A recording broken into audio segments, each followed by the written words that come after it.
دوسرے دن حضرت ابو بکر فرماتے میں گزر رہا تھا تو کسی کے چلانے کی آواز آئی. حضرت ابو بکر فرماتے میں وہ پہاڑی علاقے سے نکلتا ہوا آیا تو دیکھا کہ وہی چکی کا پاٹ ہے اور پورا بدن لہو لہان ہے. کون؟ کیا کہا حضرت ابو بکر نے؟ کیا کہا؟ کل منع کیا تھا نا، کل تم کو منع کیا تھا نا. ہاں منع تو کیا تھا لیکن وہ زبان سے نکل گیا. کیا محبت ہوگی، بولو سبحان اللہ. کہا وہ نکل گیا زبان سے، احد احد نکل گیا میری زبان سے. حضرت ابو بکر نے فرمایا بس اب آخری وارننگ ہے، ابھی نہیں بولنے کا احد احد، بعد میں جب وقت آئے گا ہمارے نبی پرمیشن دیں گے پھر آپ اعلان کرنا، اعلان کر دینا قل هو اللہ احد اللہ الصمد لم یلد ولم یولد ولم یکن له کفوا احد. اعلان کر دینا احد احد کا، لیکن ابھی نہیں. السلام علیکم ورحمۃ اللہ وبرکاتہ. دوستو آپ کا خیر مقدم ہے ہمارے channel A B Ahmed Ali reaction پر. آج ہم آپ حضرات کے سامنے لے کر حاضر ہوئے ہیں جناب حضرت مولانا قاری احمد صاحب کا بیان، جس کا عنوان ہے حضرت بلال کو اللہ نے 3 انعامات سے نوازا. دوستو بہت ہی اچھا بیان ہے، ایک مرتبہ اس بیان کو ضرور سماعت فرمائیں، انشاءاللہ بہت زیادہ فائدہ ہوگا. چلیے بیان شروع کرتے ہیں. سنیں گے نا مثال. یہ میں حضرت مولانا عمر پالن پوری کی بات ہی کر رہا ہوں، ابھی بھی انہی کی بات کر رہا ہوں میں. انہوں نے یہ مثال بتائی، کہا کہ ہم کو دور جانے کی ضرورت نہیں، فضائل اعمال کی تعلیم ہوتی ہے. آپ نے دیکھا ہوگا سب سے مشہور ترین واقعہ کہ بچے بھی واقعے کو جانتے ہیں اور نام جانتے ہیں، وہ ہے حضرت بلال. سچ بتاؤ جانتے نہیں جانتے؟ آج چھوٹے سے چھوٹے 8 سال 9 سال کے بچے کو بھی پوچھو نا تو یہ نام معلوم ہوگا. کون؟ حضرت بلال. حضرت بلال کو جس طریقے سے مارا جاتا تھا، جس طریقے سے پریشان کیا جاتا تھا، آپ کو گرم گرم آگ پہ تپایا جاتا تھا، چکی کا پاٹ آپ کے سینے پہ رکھا جاتا تھا، پتھروں سے آپ کو مارا جاتا تھا، گالیاں دی جاتی تھی، چھوٹے چھوٹے بچے آپ کو گالیاں دیتے تھے اور دھکے تو اتنے مارے جاتے جس کی کوئی حد نہیں، جس کی کوئی حد نہیں. یہاں تک کہ ایک مرتبہ تو اتنا مارا حضرت بلال کو پورا بدن لہو لوہان. بولو پورا بدن لہو لوہان. معلوم ہے حضرت بلال ایسے پڑے تھے، چکی کا پاٹ سینے میں تھا، پورا بدن لہو لوہان تھا. حضرت ابو بکر آئے. کون ہے؟ حضرت ابو بکر آئے. حضرت ابو بکر نے کہا کیا ہوا؟ کہا وہ میں نے احد. کیا کہا میں نے؟ احد. اللہ ایک. میں نے بولو نا احد یعنی اللہ ایک ہے. اس پر میرے کو مارا، بہت مارا، میرے کو بہت مارا. تو حضرت ابو بکر کو بہت رحم آیا، وہ چکی کا پاٹ ہٹایا، تھوڑا مرہم پٹی کیا، تھوڑا ان کو نہلایا دھلایا، اور حضرت ابو بکر نے کیا فرمایا؟ اب یہ احد بولنا بند کر دو ورنہ یہ لوگ واپس ماریں گے، کیونکہ یہ لوگ زیادہ ہے، ہم لوگ بہت کم ہیں، یہ پھر تم کو ماریں گے. اور یہاں تمہارا کون ہے؟ یہاں ہے کون تمہارا؟ نہ تمہارے ابا یہاں ہے، نہ تمہاری ماں ہے، نہ تمہاری بیوی ہے، نہ تمہارے بچے ہیں، یہ نہ سماج نہ سوسائٹی کوئی نہیں ہے. اب یہ عہد کہنا بند کر دو. تو حضرت بلال نے کہا ٹھیک ہے اب نہیں کہوں گا، یہ نہیں کہوں گا. دوسرے دن حضرت ابو بکر فرماتے میں گزر رہا تھا تو کسی کے چلانے کی آواز آئی. حضرت ابو بکر فرماتے میں وہ پہاڑی علاقے سے نکلتا ہوا آیا تو دیکھا کہ وہی چکی کا پاٹ ہے اور پورا بدن لہو لہان ہے. کون؟ کیا کہا حضرت ابو بکر نے؟ کیا کہا؟ کل منع کیا تھا نا، کل تم کو منع کیا تھا نا. ہاں منع تو کیا تھا لیکن وہ زبان سے نکل گیا. کیا محبت ہوگی، بولو سبحان اللہ. کہا وہ نکل گیا زبان سے، احد احد نکل گیا میری زبان سے. حضرت ابو بکر نے فرمایا بس اب آخری وارننگ ہے، ابھی نہیں بولنے کا احد احد، بعد میں جب وقت آئے گا ہمارے نبی پرمیشن دیں گے پھر آپ اعلان کرنا، اعلان کر دینا قل هو اللہ احد اللہ الصمد لم یلد ولم یولد ولم یکن له کفوا احد. اعلان کر دینا احد احد کا، لیکن ابھی نہیں. وہ حضرت ابو بکر فرماتے تیسرے دن میں گزر رہا تھا، اتنا مارنے کی آواز، اتنا چلانے چیخنے کی آواز. حضرت ابو بکر کہتے ہیں میں آیا دوڑتا دوڑتا، وہی حال. کون؟ میں نے دیکھا کہ سب چلے گئے، چکی کا پاٹ سینے پر ہے اور لہو لہان ہے. اور حضرت ابو بکر کہتے ہیں ایسا لگتا تھا کہ جان چلی جائے، اتنا مارا گیا تھا. حضرت ابو بکر کہتے ہیں میں نے تم کو منع کیا نا، میں نے تم کو منع کیا تھا نا. تو حضرت بلال نے جو جواب دیا ہے، بولو سبحان اللہ، جواب دیا ہے کہ ابو بکر ایک بات پوچھو. یہ مکے میں مٹکے ملتے ہیں مٹی کے، وہ نا مکے میں مٹی کے مٹکے، آج بھی دیکھا ہوگا کلے پاٹ، مٹی کے مٹکے آج بھی ہمارے گھروں کے اندر ہوتے ہیں پانی کے لیے. کہا مکے میں وہ مٹکے ملتے ہیں. تو حضرت ابوبکر نے کہاں ملتے؟ کہا جب خریدنے جاتے ہو نا تو اس کو یوں ٹھوک ٹھوک کے دیکھتے ہو کوئی سوراخ تو نہیں ہے. آپ نے دیکھا ہوگا مٹکا لینے کے ٹائم پہ یوں مارے گا یوں یا یوں کر کے اس کو ٹھوکے گا کہ اس میں کوئی سوراخ تو. حضرت بلال نے روتے روتے کہا وہ مٹی کے مٹکے میں سوراخ ہے یا نہیں اس کو مار مار کے دیکھا جاتا ہے. میرے دل کے مٹکے میں بھی اللہ نے ایمان کو رکھا ہے تو اللہ مار مار کے دیکھتا ہے کہ میرے بلال کا ایمان برابر ہے یا نہیں. روز مار کھاتا ہوں اور میرا ایمان کا امتحان ہوتا ہے کہ میرے بلال کا ایمان برابر ہے یا نہیں. کسی نے کیا خوب کہا حضرت بلال کے لیے، بلبل کو نہ کر تو پابند سکوت و خاموشی. بلبل یعنی بلال، بلبل کو نہ کر تو پابند سکوت و خاموشی. جب چمن یاد آئے گا فریاد لبوں پہ آئے گی. بلبل کو جب جب باغ یاد آئے گا فریاد لبوں پہ آئے گی. اسی طرح بلال کو جب جب اللہ یاد آئے گا احد احد احد احد زبان پر آتا رہے گا. لیکن خیر مجھے یہ بتانا، حضرت بلال رضی اللہ تعالیٰ عنہ کو بہت آزمائش میں رکھا گیا، لیکن تینوں انعام ملے کہ نہیں ملے؟ ارے بولو نا، تینوں انعام ملے. یہ تو ایک مثال ہے، ورنہ صرف بلال نہیں، قیامت تک کوئی بھی بلالی نقش قدم پر آ جائے، فرما بردار ہو جائے، اللہ تین انعام اس کو بھی دے گا. کیونکہ قرآن پوری امت کے واسطے اترا ہے، پورے عالم کے واسطے اترا ہے. تو میرے دوستو، حضرت بلال کو پہلا انعام ملا کہ نہیں ملا؟ کون سا انعام؟ حضرت بلال کو ہدایت ملی کہ نہیں ملی؟ اور کیسی ہدایت ملی کہ ہمارے آقا صلی اللہ علیہ وسلم نے فرمایا، اے بلال اللہ نے تجھے ہدایت دی اور تیرے صدقے اللہ نے حبشہ والوں کو بھی ہدایت سے مالا مال. یعنی اللہ جب دیتا ہے تو چھپر پھاڑ کے دیتا. اللہ نے یہ نہیں فرمایا کہ بلال تیرے کو ہدایت ملی، اللہ نے کہا نا تیرے صدقے میں اللہ نے حبشہ والوں کی بھی ہدایت کا فیصلہ کر دیا. بتاؤ پہلا انعام ملا کہ نہیں ملا؟ ارے بولو نا، ملا کہ نہیں ملا؟ دوسرا انعام، موت کے وقت حضرت بلال کو کلمہ ملا کہ نہیں ملا؟ ارے بولو نا، حضرت بلال کا انتقال مدینے میں نہیں ہوا. بولو مدینے میں نہیں ہوا، دمشق چلے گئے. کہاں چلے گئے تھے؟ دمشق. حضرت بلال اپنی آخری عمر میں دمشق چلے گئے تھے اور مغرب کا وقت تھا. بولو مغرب کا وقت. اور حضرت بلال ایسے تھے، بخار تھا بخار، اور یعنی آخری سانسیں لے رہے تھے. بیوی قریب آئی. بھائی اس وقت حضرت بلال کی شادی ہو گئی تھی دمشق میں، تو بیوی قریب آئی. بیوی نے دیکھا کہ میرے شوہر تو جا رہے، تو بیوی نے زور سے کہا، واہ ویلا واہ کربا، واہ ویلا واہ کربا. یعنی ہائے میرا کیا ہوگا، ارے کتنی بڑی مصیبت آ گئی، میں تو بیوہ ہو جاؤں گی، میں بیوہ ہو جاؤں گی، میرے شوہر میرے کو چھوڑ کے جا رہے. تو حضرت بلال نے تھوڑی سی آنکھیں کھولی اور اپنی بیوی کو کہا، رونا بند کر دے، تیرا اور میرا بہت خوشی کا دن ہے. تیرا اور میرا بہت، بیوی کوئی بھی بیوی ہوئے، یہ کیسا خوشی کا دن، شوہر چھوڑ کے جا رہا ہے، میں بیوہ ہو جاؤں گی، عدت میں بیٹھ جاؤں گی، اور خوشی کا دن کیسا. حضرت بلال نے اپنی بیوی کو قریب بلایا اور کان میں کہا، آج روزہ رکھا. روزہ رکھا. کیوں روزہ رکھا؟ کیونکہ میرے نبی نے مجھے کل رات کو خواب میں کہا تھا، بلال روزہ رکھنا، سحری بیوی کے دسترخوان پر کرنا، افطار محمد کے دسترخوان پر ہوگا. کہا آج میں نے روزہ رکھا، سحری تیرے ساتھ میں کیا نا؟ بیوی نے کہا اب افطار تیرے ساتھ نہیں کروں گا، افطار کا وقت ہو گیا ہے. اور تھوڑی دیر میں حضرت بلال نے یہ انگلی سے اشارہ کیا آسمان کی طرف. وہ بیوی کہتی ہے، میں نے آسمان کی طرف دیکھا تو دسترخوان لگا ہوا ہے اور سارے لوگ انتظار کر رہے ہیں. بلال نے فرمایا، محمد اور ان کے ساتھی میرا انتظار کر رہے ہیں. اور پھر اشہد ان لا الہ، وہاں مغرب کا وقت دمشق کی جامع مسجد میں اذان ہوتی ہے، یہاں حضرت بلال کلمہ پڑھتے ہیں اور رخصت ہو جاتے ہیں. انا للہ و انا الیہ راجعون. تو ہدایت ملی تو حبشہ والوں کو ملی، اور کلمہ ملا تو ایسا ملا کہ افطار کا دسترخوان محمد کا دسترخوان بن گیا. بولو سبحان اللہ. اور بلال کو جنت ملی کہ نہیں ملی؟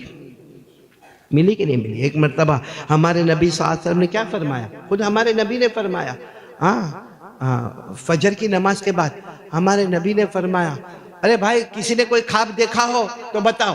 روز فجر کی نماز کے بعد ہمارے نبی اعلان کرے حل رعا احد منکم من رؤیا، ہمارے نبی روز فجر کے بعد اعلان کرے ارے کسی نے کوئی خواب دیکھا ہے تو بتاؤ۔ اچھا وہ زمانے میں لوگ اچھے تھے تو خواب بھی کیسے دیکھتے تھے؟ ابھی اگر امام صاحب اعلان کرے بلیشور والوں جو بھی خواب دیکھا ہو میرے کو بتاؤ، کم وقت کوئی بندر دیکھے گا، کوئی موبائل دیکھے گا، کوئی ننگا فلم دیکھے گا، کوئی ہالی ووڈ والے کو دیکھے گا، کوئی بالی ووڈ والے، وہ بیچارے امام صاحب بھی تعبیر بتاوے تو کیا بتاوے۔ ایک نے میرے کو کہا مولانا میں نے خواب میں بندر دیکھا، میں نے بندر کی طرح کھڑکیوں میں اچھلتا ہے تو بندر ہی دیکھے گا نا۔ وہ زمانہ تھا کہ ہمارے آقا صلی اللہ علیہ وسلم فجر کی نماز کے بعد اعلان کرتے تھے کسی نے خواب دیکھا، وہ صحابہ خواب بتاتے تھے اور ہمارے نبی تعبیر بتاتے تھے۔ ہمارے نبی سے بڑھ کر بتانے والا کون ہوگا؟ لیکن کیا ہوا معلوم ہے کیا ہوا؟ ایک دن ہمارے نبی نے فرمایا فجر کی نماز کے بعد کوئی اپنا خواب نہیں بتائے گا، کوئی نہیں، آج میں اپنا خواب بتاؤں گا، بولو سبحان اللہ۔ اور ہمارے نبی کا خواب، حافظ ابن حجر عسقلانی رحمت اللہ علیہ فتح الباری میں لکھتے گئے کہ ہمارے نبی کا خواب کا آیت من القرآن، جسے قرآن کی آیت پکی ہوتی نبی کا خواب بھی ویسا پکا ہوتا ہے، بولو سبحان۔ تو ہمارے نبی نے فرمایا کوئی اپنا خواب نہیں بتائے گا، آج میں اپنا خواب بتاؤں گا۔ اس سب کے کان کھڑے ہو گئے کہ ہمارے نبی اپنا خواب بتائیں گے۔ ہمارے نبی نے فرمایا میں نے خواب میں دیکھا ایک فرشتہ ادھر، بولو ایک فرشتہ ادھر ایک فرشتہ ادھر، اور دونوں فرشتوں نے کہا چلو جنت میں۔ میں چلا جنت میں، ہمارے نبی کہتے ہیں میں جنت کے دروازے تک گیا، لیکن جنت کے دروازے پر میں گیا سمیت خشخشۃ قدم، میں نے کان میں سنا کوئی جنت میں چل رہا ہے۔ بھائی میں جنت کے بولو دروازے پر اور جنت میں کوئی، تو ہمارے نبی کہتے میں نے دونوں فرشتوں کو کہا عجیب معاملہ ہے، تم آئے دو فرشتے آئے میرے کو جنت میں لے جانے والے، لیکن جنت میں تو میرے سے پہلے یعنی محمد سے پہلے کوئی جنت میں گیا اور اس کے چلنے کی آواز آتی ہے۔ دونوں فرشتوں نے کہا وہ بلال کے چلنے کی آواز آ رہی ہے۔ ہاں بولو سبحان اللہ۔ اب وہ مجمع میں بلال بھی تھے جب ہمارے نبی خواب بتا رہے، کون بیٹھے؟ سچ بتاؤ بلال کیسا روئے ہوں گے، کیسا تڑپے ہوں گے، کیسا آہو زاری، کہ بلال کھڑے ہو گئے، کہا نہیں اللہ کے رسول یہ نہیں ہو سکتا۔ ہمارے نبی نے کہا کیا نہیں ہو سکتا؟ کہ ہو ہی نہیں سکتا کہ آپ جنت کے باہر اور میرا قدم کہاں؟ جنت کے اندر، یہ ہو ہی نہیں سکتا، میں تو غلام ہوں آپ کا، آپ میرے آقا ہے، میں جنت میں جاؤں کیسے آپ کے بغیر؟ ہمارے نبی نے فرمایا تم نے خواب سنا، خواب کا مطلب کہاں سنا؟ خواب کا مطلب یہ ہوگا کہ جب جنت میں جائیں گے میں اٹھنی پر رہوں گا۔ ہمارے نبی نے فرمایا میں کس پر رہوں گا؟ اٹھنی پر رہوں گا، اور میری اٹھنی کی رسی بلال تیرے ہاتھوں میں ہوگی، تو جنت میں سب سے پہلا جب قدم جائے گا تو میرے امتی بلال کا قدم جنت میں سب سے پہلے جائے گا۔ تو میرے پیاروں بتاؤ حضرت بلال کو تینوں انعام ملے، ہدایت ملی تو اللہ نے حبشہ والوں کو ہدایت دی، موت کے وقت کلمہ ملا تو جناب نبی کریم صلی اللہ علیہ وسلم کا افطار کا دسترخوان تیار ہو گیا، اور جنت میں جائیں گے تو سب سے پہلا قدم اگر کسی کا جنت میں آئے گا تو حضرت بلال رضی اللہ تعالیٰ عنہ کا قدم جنت میں آئے گا۔ تو میرے پیاروں یہ تین انعام کن کو ملتے ہیں؟ ہم لوگ بھی ارادہ کریں نا، کون ارادہ کرتا ہے؟ دیکھو میں بات لمبی نہیں کروں گا، میرے کو ڈاکٹر نے منع کیا ہے، لیکن ارادہ پکا نہیں انشاءاللہ۔ چلو سب بات کا خلاصہ ربیع الاول مہینہ سنیں گے، خلاصہ سنیں گے انشاءاللہ۔ میرے کو 10 منٹ اور دے دو بس بات ختم کروں گا انشاءاللہ، لیکن خلاصۃ الخلاصہ ایک کام کر لو، مصطفیٰ کا دامن ہمارے ہاتھ میں انشاءاللہ۔ کون تیار ہے ذرا ہاتھ اوپر کرو، ایک کام اونلی ون۔ میرے دوستو یہ کام کر لو، میں آپ کو اللہ کے گھر میں بیٹھ کر کہتا ہوں اللہ ہدایت دے گا انشاءاللہ، اللہ موت کے وقت کلمہ بھی دے گا، بولو انشاءاللہ، اللہ جنت بھی دے گا انشاءاللہ، بلکہ میں تو کہتا ہوں اللہ دنیا بھی قدموں میں لائے گا، آخرت بھی قدموں میں لائے گا۔ کام یہ کرنا ہے کہ 5 وقت کی نماز، بولو 5 وقت کی۔ آپ کو صرف ایک جلدی بات بتا دوں میرے دوستو، ہمارے نبی جب اللہ کو پیارے ہو گئے، کون سا مہینہ تھا یہ؟ کون سا مہینہ ہے میرے دوستو؟ یہ میں نہیں کہتا ہوں، بہت جگہ پر نہیں کہتا ہوں، کیونکہ میرے کو معلوم ہے کہنے کے بعد پھر رات گزارنا بہت مشکل ہوتا ہے، لیکن آپ کے سامنے کہہ رہا ہوں ہمارے نبی کا مبارک جنازہ رکھا ہے، بولو ساتھ میں بولو ہمارے نبی کا مبارک، اور صحابہ بیٹھے، کتنا روتے ہوں گے صحابہ۔ سچ بتاؤ آج ہماری ماں کا جنازہ رکھا ہو، کیونکہ میں نے اپنی ماں کا جنازہ بھی دیکھا، میں نے اپنے ابا کا جنازہ بھی دیکھا، وہ کیسے گزرتا ہے وقت جب وہ جنازہ اٹھتا ہے اور یہ کہنے میں آتا ہے کہ اب ماں کا چہرہ نہیں دکھے گا، اب قیامت تک باپ کا چہرہ نہیں، کیا گزرتا ہے۔ تو میرے دوستو، ہمارے نبی صحابہ جو تھے نا، وہ نبی کو ماں سے بھی زیادہ محبت کرتے تھے، ابا سے بھی زیادہ محبت، اپنے بچوں سے بھی زیادہ محبت کرتے تھے۔ وہ ہمارے نبی کا جنازہ مبارک رکھا ہوگا اور آپ کو معلوم ہے سارے صحابہ رو رہے، ایک صحابی اندر انٹر ہوئے، حضرت انس کہتے پوری مسجد میں رونے کی آواز بلند ہو گئی۔ ایک صحابی آئے، کون آئے معلوم؟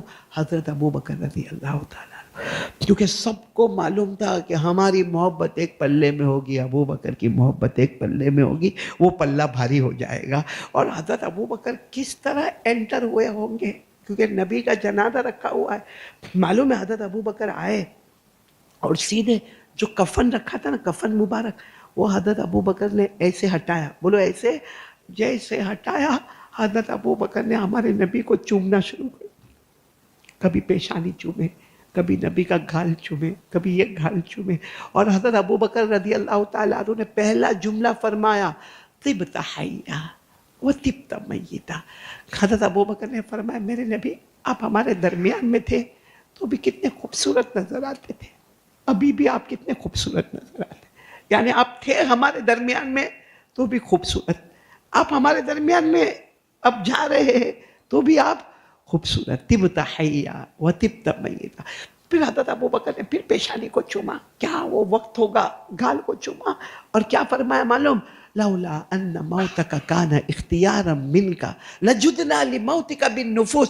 کہا میرے نبی آپ اپنی مرضی سے گئے اور آپ کہہ کے گئے، آپ نے کچھ دن پہلے کہہ دیا تھا، آپ اپنی مرضی سے گئے، اگر اپنی مرضی سے نہ گئے ہوتے تو ابو بکر جان دے دیتا، مگر آپ کو جانے نہیں دیتا، پہلے ابو بکر کا جنازہ اٹھتا پھر آپ کا، لیکن آپ تو اپنی مرضی سے گئے۔ پھر حضرت ابو بکر نے کیا فرمایا؟ پھر چوما، گال کو چوما، چہرے پیشانی مبارک کو چوما، فرمایا لولا انک نہیتنا عن البکا لانفدنا علیک ماء الشؤون۔ کہا میرے نبی آپ نے رونے سے منع کیا ہے، بہت چلانے سے چیخنے سے منع کیا ہے، ہاں آنسو نکل جائے جو سب کے نکل رہے کوئی حرج نہیں، باقی چیخنا، چلانا، کپڑے پھاڑنا، نوحہ کرنا، اس سے آپ نے منع کیا۔ اگر منع نہ کیا ہو تو ہم اتنا چلاتے چیختے کہ آنکھ سے خون کے قطرے ٹپکنا شروع ہو جاتے۔ کتنے جملے ہو گئے؟ 3۔ لیکن آخری جملہ جو حضرت ابو بکر نے فرمایا، پورا مجمع دھاڑے مار کے رونے لگا۔ حضرت ابو بکر نے کیا فرمایا؟ کیا فرمایا؟ اذکرنا یا محمد عند ربک ولنکم من بالک۔ میرے دوستو کیا پیشانی کو چوما ہوگا؟ آخری جملہ حضرت ابو بکر نے فرمایا، میرے نبی ہم کو بھول مت جانا، قیامت کے دن، قیامت کے دن امت کو بھول مت جانا، جیسے دنیا میں آپ نے دل میں سمایا تھا، قیامت میں بھی ہم کو اپنے دل میں سما لینا، ہم کو بھول مت جانا۔ اور پھر حضرت ابو بکر نے کیا فرمایا؟ سننا، اتنا جملہ فرمایا، فرمایا قد حان وقت الظہر، ظہر کا وقت ہو گیا، اذان دو۔ حضرت بلال، بولو، حضرت بلال منع کرے، میں اذان نہیں دوں گا، میں اذان نہیں دوں گا، میں اذان نہیں دوں گا۔ حضرت ابو بکر نے فرمایا بلال اذان نہیں دو گے نا، سنو، اذان نہیں دو گے اور میں نماز نہیں پڑھاؤں گا، یہ جو نبی ہے نا جن کا جنازہ مبارک رکھا ہے، کہ قیامت میں تم کو بھی معاف نہیں کریں گے، میرے کو بھی معاف نہیں کریں گے۔ بس اتنا کہا اور حضرت بلال نے اذان دینا شروع کر دیا کہ میرے نبی قیامت میں معاف نہیں کریں گے، اذان دینا۔ حضرت ابو بکر نے نماز پڑھائی، بولو حضرت ابو بکر، کون سی نماز؟ ظہر، بولو کون سی نماز؟ ظہر کی نماز پڑھانے کے بعد حضرت ابو بکر رو رہے تھے، روتے روتے کہا الان رضی اللہ عنا، کہا اب مصطفیٰ بھی راضی، اللہ بھی ہم سے راضی ہو گیا۔ تو میں صرف ایک جملہ بتانا چاہتا ہوں، حضرت ابو بکر نے فرمایا اگر نماز نہیں پڑھیں گے یہ نبی قیامت میں بلال تم کو معاف، میرے کو معاف، ہم کو معاف کر دیں گے، ہم نماز چھوڑیں گے ہم کو معاف کر دیں گے، بلال کو معاف نہیں کریں گے، ابو بکر کو معاف نہیں کریں گے، اور ہم آرام سے فجر کی نماز چھوڑیں، یہاں بیٹھے 15 دن ہو گئے، ربیع الاول مہینہ اور فجر کی نماز نہیں پڑھتا، اللہ معاف کر دیں گے۔ میرے دوستو مت پریشان کرو، مت پریشان کرو، اس نماز نہ پڑھنے کی وجہ سے آج امت میں بربادی آ گئی، امت میں تباہی آ گئی، ہمارے بچے آؤٹ آف کنٹرول ہو گئے، ہمارا پورا گھر پریشان، ہم قرضے میں ڈوب گئے، ہمارے پاس روزی نہیں ہے میرے دوستوں، صرف اس کی وجہ یہ کہ ہمارے پاس نماز نہیں ہے۔ ایک بار نماز آ جائے گی 5 وقت کی، اللہ کہتے روزی کی فکر مت کرنا، روزی ہم تیرے دروازے پر پہنچا دیں گے۔ تو چلو بھائی سب لوگ تیار ہیں انشاءاللہ، بولو پڑھیں گے نا، نماز پڑھیں گے انشاءاللہ۔ اللہ ہم سب کو عمل کی توفیق عطا فرمائے، آمین یا رب العالمین۔ وآخر دعوانا الحمدللہ رب العالمین۔